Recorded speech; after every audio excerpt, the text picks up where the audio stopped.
Olá, seres maravilhosos desse planeta que tá ficando cada vez mais quente. Será que eu já disse isso antes numa introdução? Meu nome é Júlia Brasolin e tá começando mais um episódio do quadro Dobro Espacial, aqui do podcast Missões do Planeta. Um quadro onde eu falo sobre a nossa realidade, usando obras de ficção científica e cultura pop. Dessa vez, eu vou falar do filme Elysium, Colonização Espacial. Sim, eu vou usar esse termo propositalmente. Mudanças climáticas e futuro da Terra. Bastante coisa, né? Esse episódio está recheado de spoilers, então ouça por sua conta em risco. Contaremos ainda com a participação especial da Karina Lima, que é doutoranda e estuda climatologia, para falar com a gente sobre as mudanças climáticas. Então vamos ouvir tudo isso e muito mais depois da vinheta.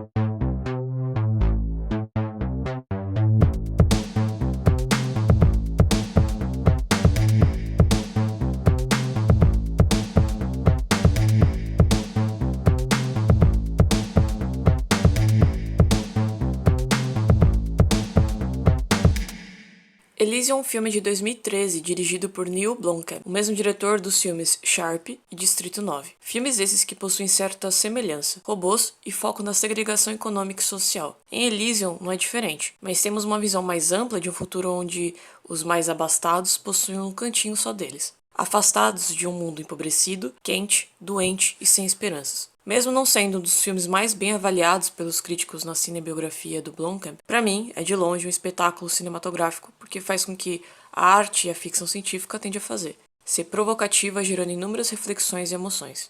Elysium é uma distopia onde o planeta Terra está caótico, superpopuloso e deixado para trás pelos mais ricos que se isolaram numa espaçonave digna de uma história zimoviana. Mas é mais que isso, retrata uma realidade onde a gente já vive. É a realidade de muitos na sociedade em que há uma disparidade econômica, limitando acessos e distanciando oportunidades. Uma publicação intitulada Estamos Vivendo em uma Distopia, publicada no blog da editora brasileira Aleph e escrita por Maria Clara Vilas, diz o seguinte: a distopia em particular é um termo usado como subgênero da ficção científica, onde é imaginado um lugar, uma época ou uma sociedade onde se vive de forma precária e com muito sofrimento. Normalmente é marcado pela falta de liberdade, baixa qualidade de vida, desigualdade, condições ambientais adversas e a deturpação da tecnologia. É o oposto de uma utopia, onde temos o futuro perfeito com condições ideais. Fecha aspas. A publicação ainda reforça nossa atração por obras distópicas e a recente alta procura por elas. Segundo o Google Trends, logo após a OMS declarar a pandemia de Covid-19, a busca por obras distópicas cresceu 25%. Diante de tamanho medo do desconhecido e da mudança drástica da nossa rotina a nível mundial, tivemos que lidar também com autodidatismo para nos informar e aprender o que se sabe sobre o vírus. Lidar com o negacionismo, o individualismo que coloca o outro em risco, a falta de liderança para conduzir a calma diante do caos e a batalha de presenciar lutos todos os dias. Mortes viraram números que eram superados a cada noite. Você podia ser o próximo, seu ente querido podia não estar mais ao seu lado, e muitos não mais estão. Quando recorremos a histórias distópicas diante de uma crise, talvez tenhamos a tendência a procurar por respostas de como agir, como se um livro de ficção científica escrito em, 60 anos atrás, fosse um guia ou um registro premonitório que imaginou um mundo passando por um mesmo problema de agora. Nos é familiar a estranheza, mas preciso dizer que a ficção científica extrapola a realidade vivida por quem a escreve e não a prevê como algo místico. Como dito na matéria, como a ficção científica ilumina a realidade pandêmica, publicada no Nexo Jornal e escrita por Aline Pellegrini, abre aspas, leitores estão recorrendo à ficção científica por ela ser a única a retratar o mundo em grande escala e a única que fala da totalidade do presente. Fecha aspas. Então não há premonição e sim coincidências, quase como que os Simpsons fazem tão bem e como eu já expliquei aqui no podcast. No início do filme, vemos uma cidade com muito lixo espalhado, aglomerado de casas e prédios, muito calor, fumaças e uma atmosfera poluída. No fim do século XXI, a Terra se tornou um lugar ainda mais difícil de se viver, e os ricaços fugiram daqui para manterem seu estilo de vida. Anos se passaram e em 2154, nosso planeta se encontra abandonado e sem perspectivas. Com uma cena vista do espaço, a Terra está completamente desmatada. O verde das matas não se faz mais presente em quase nenhum continente. Nessa distopia, há sim carros voadores, mas estes pertencem aos grandes empresários que ainda precisam vir para a Terra ver seus negócios de perto. Ou são carros, naves roubadas, sucateadas para serem usadas por coiotes para levar as pessoas da Terra para Elysium, vendendo quase que literalmente a esperança de terem acesso aos direitos básicos. Entendam, no filme não existe o papo de correr atrás para conquistar bens de consumo, saúde, alimento e moradia. Se você tá na Terra, vai permanecer nas condições humanas iguais a todos disponíveis ali no caso da história do filme. Ninguém ali consegue ou pode conquistar o direito de estar em Elysium. Simplesmente os é negado. Não pode e acabou. Não existe meritocracia para chegar lá. Max é um cara que teve nenhum privilégio. Quando ele era pequeno, ele vivia em um orfanato de freiras e logo fez amizade com o Frei, que o ensinou tudo sobre Elysium graças a um livro velho ilustrado sobre espaçonave e a sua colônia. Em Elysium, as pessoas não envelheciam, não adoeciam e não morriam. Max prometeu para Frei que um dia levaria lá para cima. Por isso, se envolveu desde cedo com furtos e, numa dessas ocasiões, justificou que queria uma vida melhor, que queria ir para Elysium. Numa das melhores cenas do filme, uma freira presenteia o Max com um colar que dentro tá a foto da Terra, para ele nunca se esquecer de onde ele pertence e de onde ele veio. Anos se passaram e agora Max já é adulto, personagem interpretado pelo ator Matt Damon. Ele trabalha para a indústria Armadine, responsável pela construção de robôs policiais. Os mesmos robôs que o abordaram durante a ida ao trabalho, revistaram sua bolsa e o agrediram. Nesse mundo, a força policial foi substituída por robôs que são programados para manter a ordem a qualquer custo. Uma simples sugestão de sarcasmo na sua voz é considerado desacato. Uma simples sugestão de fúria ou indignação é considerada ameaça ou criação de revolta. O movimento brusco sequer é visto como uma violência pelos robôs altos, super equipados e armados. Max gabarita toda essa lista do que não é para fazer quando ele é abordado por robôs policiais, para que a gente entenda logo de começo como que aquela sociedade é pressionada. Inclusive, algo a considerar aqui é como o Max é enxergado na comunidade dele. A gente descobre durante uma breve conversa com seu amigo Julio, interpretado pelo ator mexicano Diego Luna, de Rogue One e Endor, que Max foi preso anos atrás por roubo de carro, mas que agora, com muita dificuldade, conseguiu um trabalho na fábrica. Julio tenta chamar ele para roubar carros em que Max desconversa, e Julio brinca como se Max agora fosse alguém um nível acima dele, um pouco mais importante, só porque ele tem acesso ao trabalho no mundo com muito desemprego.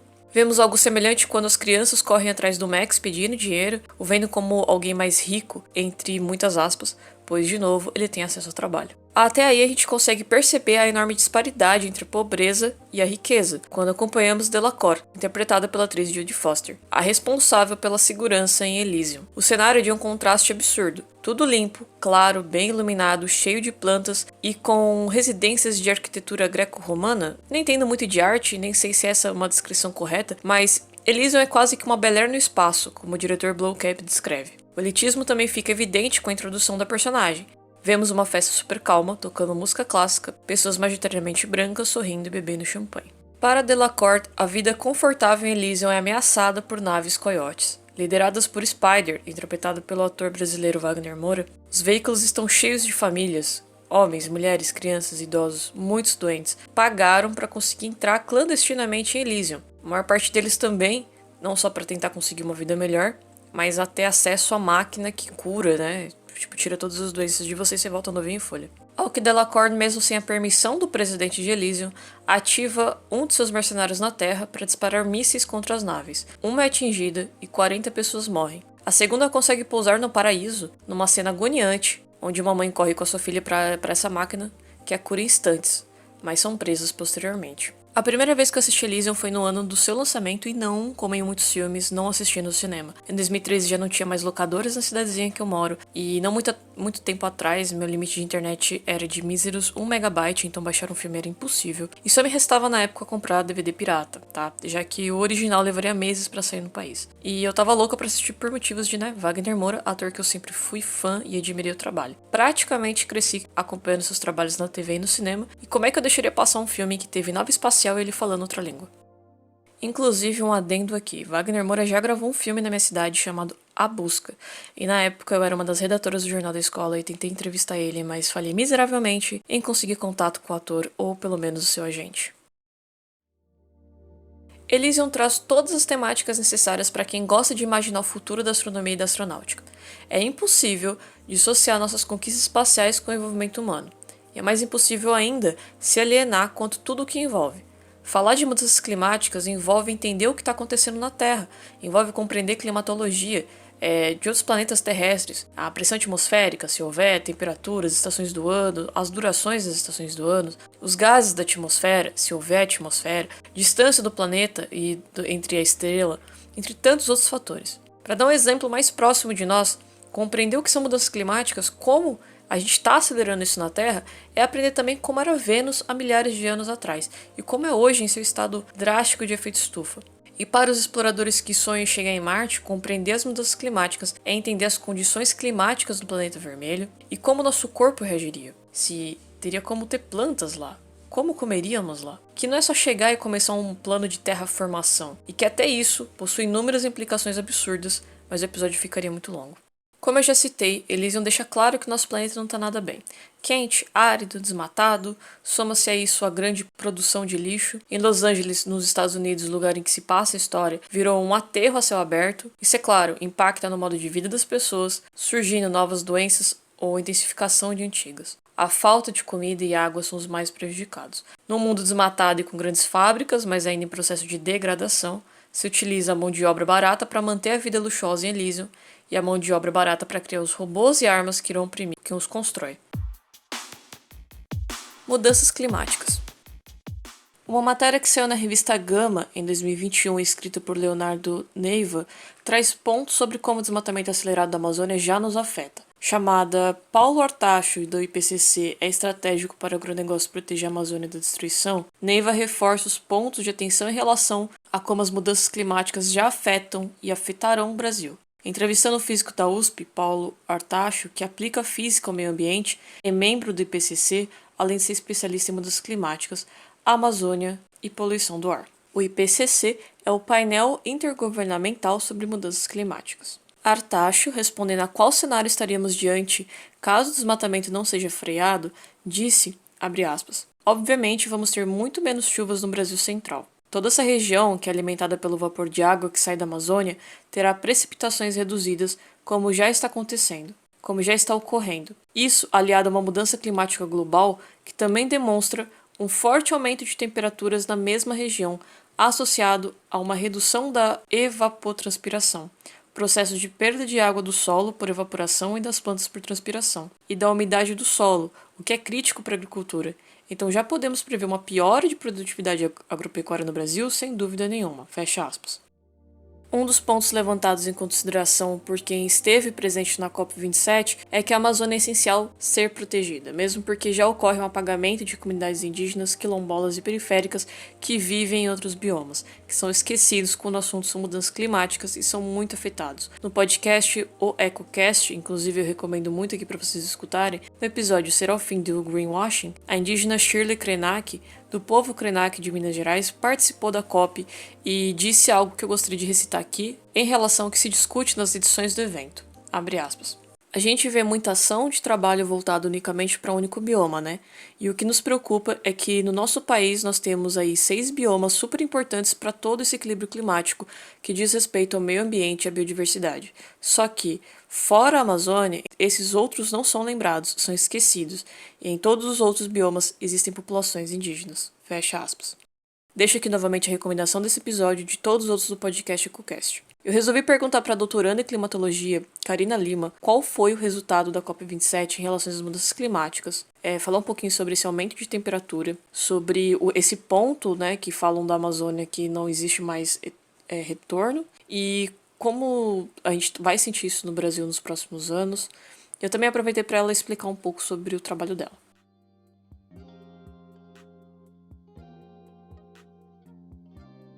Primeiramente, agradeço muito o convite. Eu sou a Karina Lima, sou bacharel e mestre em Geografia pela Universidade Federal do Rio Grande do Sul, atualmente doutoranda em Climatologia, com pesquisa sobre tempestades, eventos extremos e desastres. Também sou divulgadora científica nas redes sociais, principalmente no meu perfil pessoal do Twitter, onde eu falo sobre tempo, clima, meio ambiente, mudanças climáticas. Também faço roteiros para vídeos de divulgação científica no YouTube e faço parte do projeto O que você faria se soubesse que eu sei, onde a gente tenta combater o negacionismo, a gente fala sobre a crise climática e temos perfil em várias redes sociais, Twitter, Instagram E temos um canal no YouTube também com bastante coisa interessante e até alguns cursos nessa temática. No seu ponto de vista, a COP27 teve resultados positivos?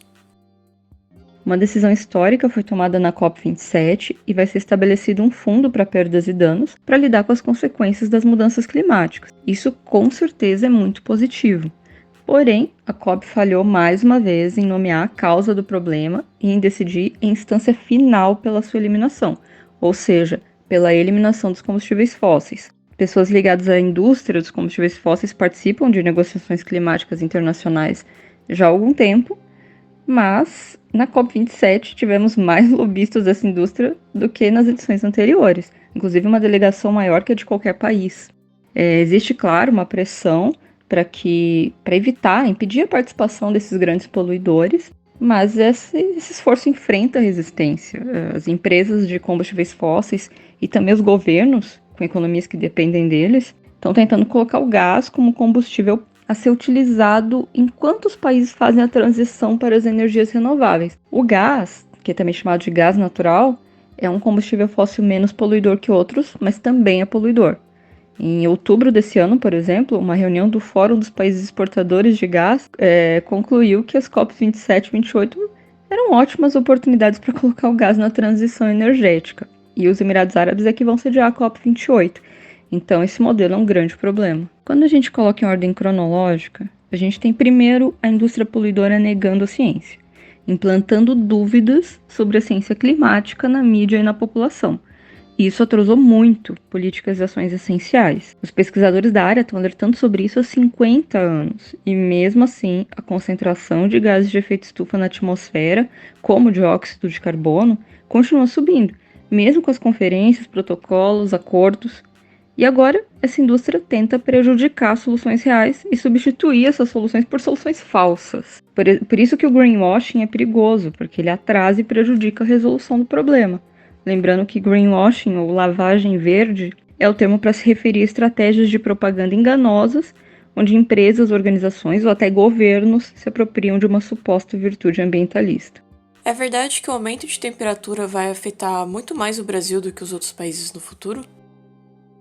O aquecimento global não acontece com a mesma intensidade em todos os lugares, mas a média global apresenta a tendência de aquecimento no último século e grande aceleração nas últimas 4 décadas. Segundo o R6, que é o sexto e mais recente relatório do IPCC, mesmo no cenário mais otimista, onde a gente conseguiria limitar o aumento da temperatura média global a 1,5 graus Celsius, a projeção aponta para aumento das temperaturas máximas, mais dias secos consecutivos e diminuição da precipitação anual total na maior parte do Brasil, porém com mais episódios de grande volume de precipitação em poucos dias, ou seja, chuvas não tão bem distribuídas e que, quando vêm, se tornam agentes deflagradores de desastres. Afinal, eventos severos ou extremos, junto a vulnerabilidades locais, são a receita do desastre. E existe realmente uma alta confiabilidade de que as temperaturas médias aumentaram em todas as sub-regiões da América do Sul e continuarão a aumentar a taxas maiores que a média global. Então, sim, nosso contexto já é ruim no melhor dos cenários. Imagina nas projeções de maior aquecimento global. E quanto à Amazônia, o que seria o ponto de não retorno? E como os satélites espaciais ajudam a mapear o desmatamento e outros problemas, como secas ou avanço do mar? Isso é possível?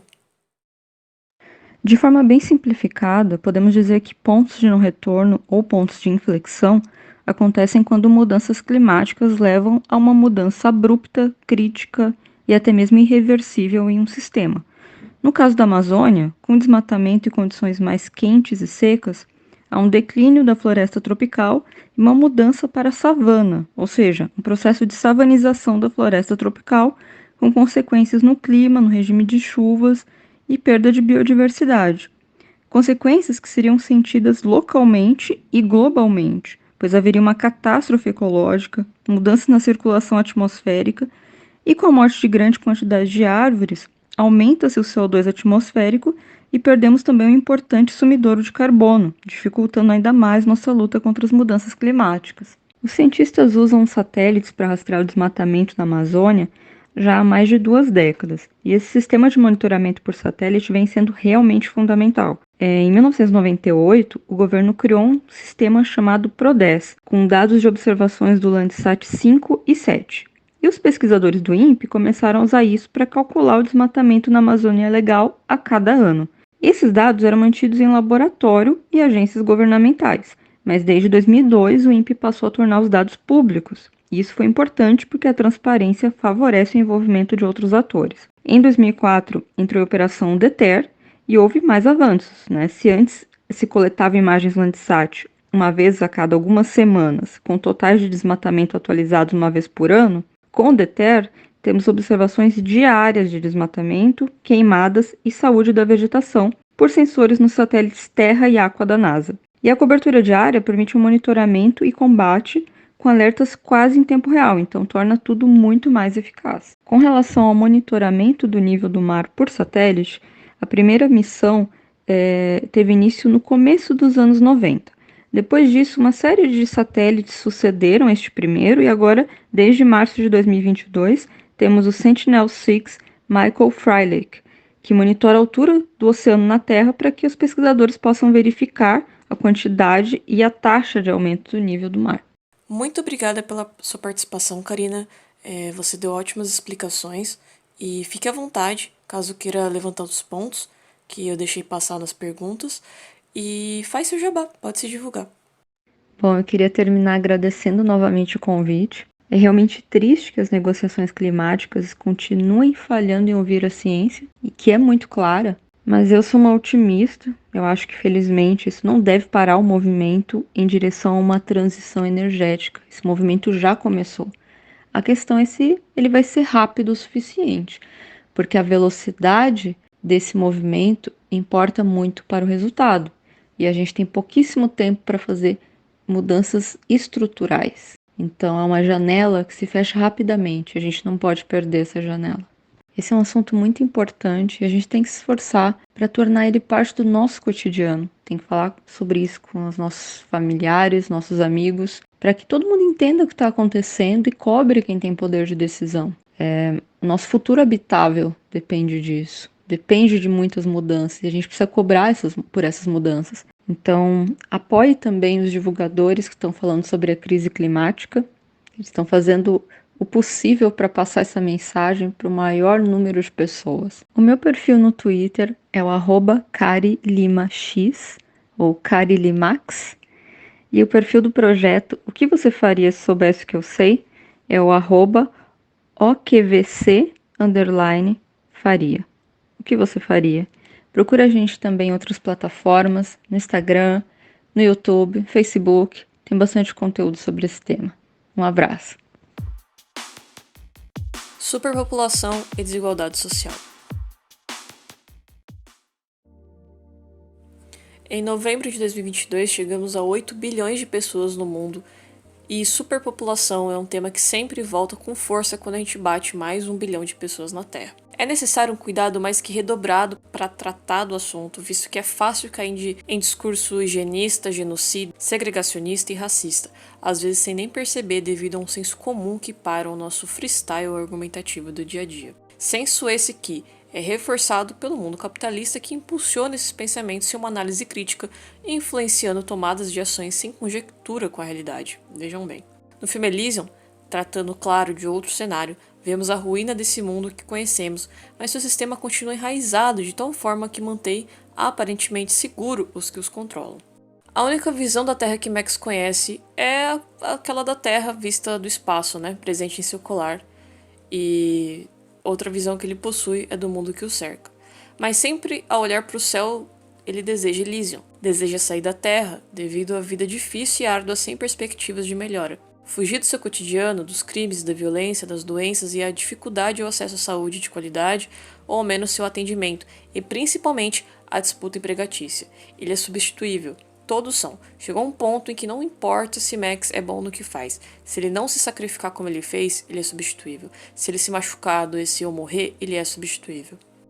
Mas a grande sacada do filme é demonstrar, nesse baile de contrastes entre a Terra e Elysium, que as leis criadas e impostas deveriam garantir o bem-estar ou condições mínimas do ser humano, mas não retirá-las.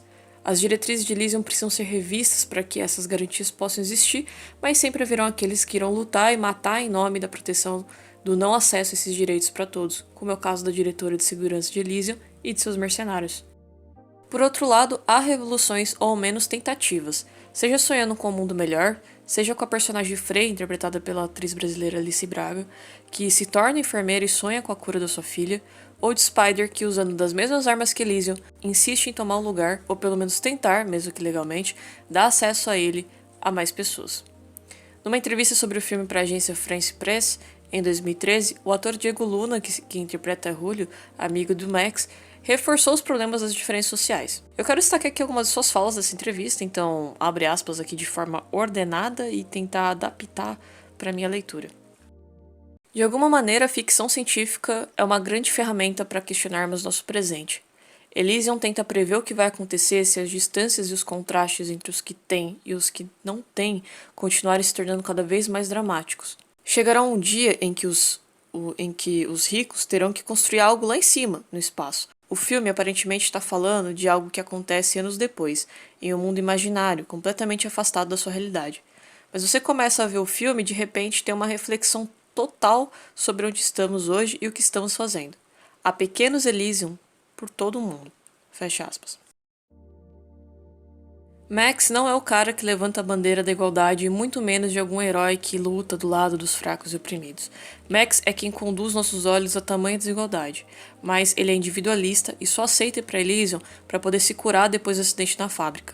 O Spider ele enxerga ali uma oportunidade, não para Max, e sim para colocar o plano em prática, usando o Max como uma ferramenta para atingir esse objetivo. O Julio ainda tenta barrar o amigo, mas não existe um caminho. É durante o filme que vemos o, entre aspas, despertar do Max. Falando em Julio, personagem do Diego Luna, me lembra da série Endor, no qual ele é protagonista, série que eu recomendo e faz alguns paralelos com o que a gente está falando aqui. O plano do Spider concentra-se em sequestrar um bilionário ou trilionário, presidente da indústria lá que faz esses robôs policiais, e fazer backup ou acessar os dados de credenciamento que dão acesso a Elysium.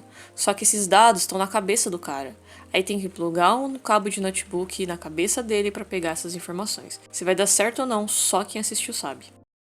Eu sei que eu prometi diversas vezes que eu ia falar sobre colonização espacial aqui no podcast, e isso ainda vai acontecer. Eu quero fazer um episódio falando só sobre isso, sabe? Sobre essa ideia de não só visitar Marte, pisar em Marte, mas criar uma colônia em Marte, fazer o mesmo com a Lua. Mas é bom que vou aproveitar aqui o filme Elysium pra gente refletir junto sobre algumas coisas, já meio que previamente, né, pra adiantar esse assunto. E, na verdade, a ideia aqui é que sempre me incomodou um pouco, e eu só não sabia o motivo, né, essa ideia da palavra de colônia e a ideia de colonialismo, de colonizar um outro lugar fora da Terra. E principalmente, né, um planeta, um satélite natural como a Lua ou Marte. Do ponto de vista de um país colonizador, não há problema ético algum em utilizar termos e palavras que remetem à sua própria história de sucesso e acabar repetindo ela agora no espaço. Afinal, são conquistas, né? Sem precisar dominar nenhum povo dessa vez, com o uso de tecnologia como foi feito no passado. Do ponto de vista de um país colonizado, a gente tem a galera que não se importa com esses termos, né? Porque já se encaixa nesse pensamento que foi passado de geração para geração, então foi normalizado. E tem aqueles descendentes que são descendentes daqueles que colonizaram, que também são adeptos à palavra, ao uso, né? Ou seja, a palavra conquista, quando se refere a um território, ela permanece viva. E é meio estranho, né? E não é uma problematização nova da geração atual. Ai, você tá problematizando tudo, Júlia. Não, é um negócio bem antigo, viu? É uma discussão que também entrou muito em voga nos anos 70, durante as missões Apollo, que eles continuavam indo pra Lua, né?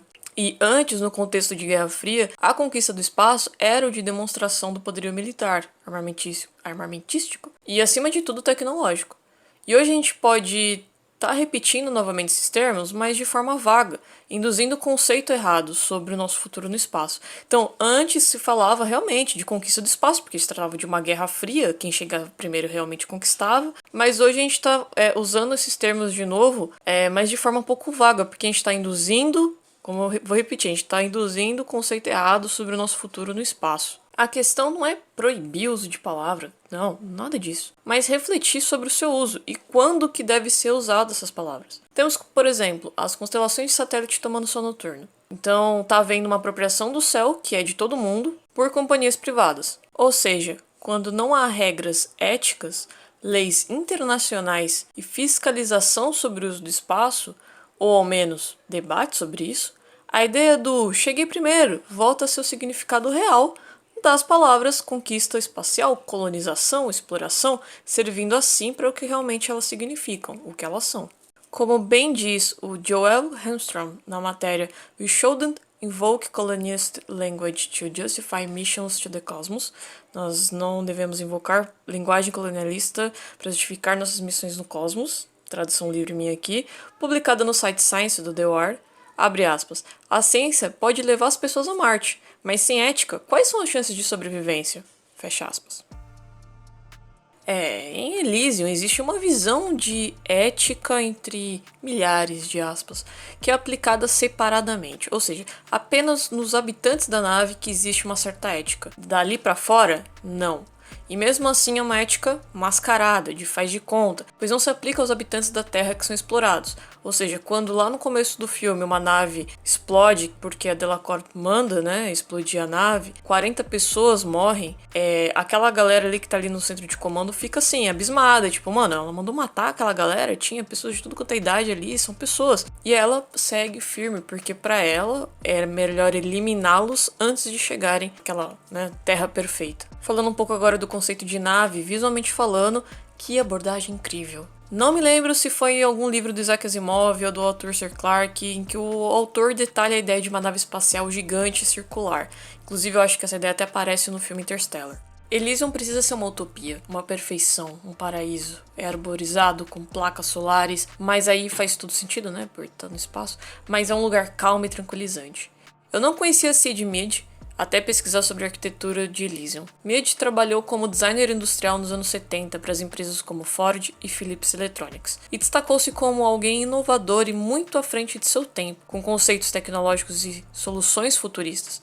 Isso chamou a atenção de diversos cineastas que o procuraram para ilustrar suas obras de ficção científica, como nos filmes Tron e Blade Runner. Mas não é só de beleza e de ideias lindas que a nave é feita. Mead ficou famoso e é procurado devido às suas artes que flertam com a tangibilidade do que se cria. Na entrevista feita por Matt Petz, ele questiona para o Mead quão importante é o realismo e se ele estudou a ciência especulativa por trás do artesanato e dos mundos que projetou, ao que Mead responde que eu tenho um amigo meu no laboratório de propulsão a jato da NASA, né, o JPL. Ele é astrofísico, a quem eu perguntei. Eu tava curioso para saber se essa coisa, no caso a nave de Elysium, se tem 15 quilômetros e girando para duplicar um G, quanto tempo levará para um determinado ponto no círculo dar a volta novamente? Estou curioso sobre esse tipo de funcionalidade, mas é claro que é um filme.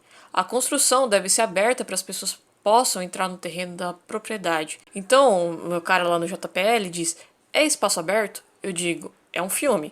A Enterprise de Star Trek nunca funcionaria de qualquer maneira. Ele cairia porque o centro da gravidade está a uma distância considerável do seu vetor de impulso. Risos.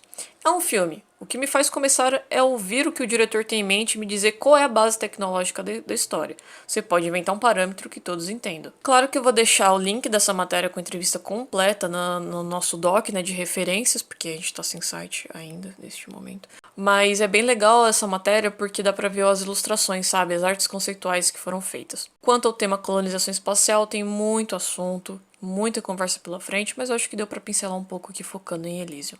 Agora sim, vamos pros recados finais. Chegando ao último episódio do ano, eu quero agradecer a todos os ouvintes da Missões do Planeta por terem nos acompanhado, interagido e começou a nos seguir nas redes. Seguindo no Spotify ou que indicou a gente por aí.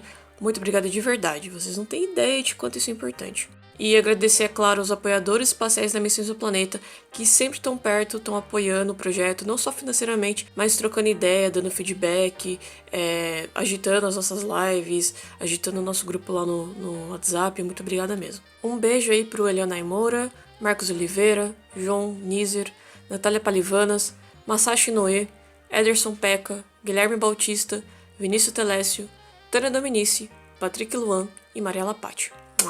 E se você, é claro, quiser apoiar Missões do Planeta e ainda ganhar recompensas ou participar de sorteios, a partir de R$5 por mês você já está participando. Acesse apoia.se Missões do Planeta para saber mais. Vou deixar o link na descrição.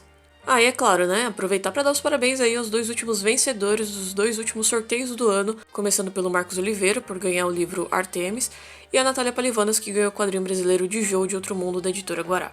E muito obrigada também à Editora Guará e à Editora Intrínseca pelas parcerias. E fechamos 2022 com mais de 22.620 plays acumulados, né, downloads, nossos episódios e com mais de 2.000 seguidores no Spotify. A gente teve uma crescente de seguidores esse ano por lá, isso é muito animador. Agradecer também à astrofísica Roberta Duarte por ter divulgado o nosso projeto em seu Twitter e, graças a isso, atraiu não só novos seguidores, mas novos ouvintes. Muito obrigada, Roberta, de coração.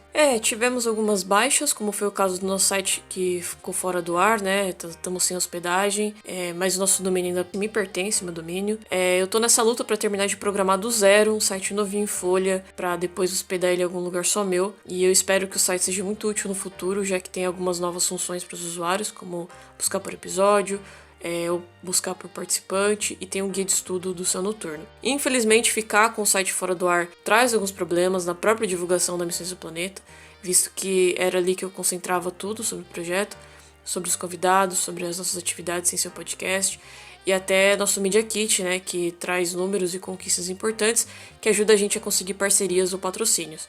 Então, se você puder, compartilha nossos episódios, ajuda a indicar se você gostou do conteúdo, ou apoia a gente no Missões do Planeta e torce aí pra eu conseguir terminar e colocar esse site no ar o quanto antes. Então acho que é isso, gente. Aproveite o fim do ano, curtam a virada, comemorem o primeiro dia do ano e tenham um ótimo 2023. Um beijo na testa.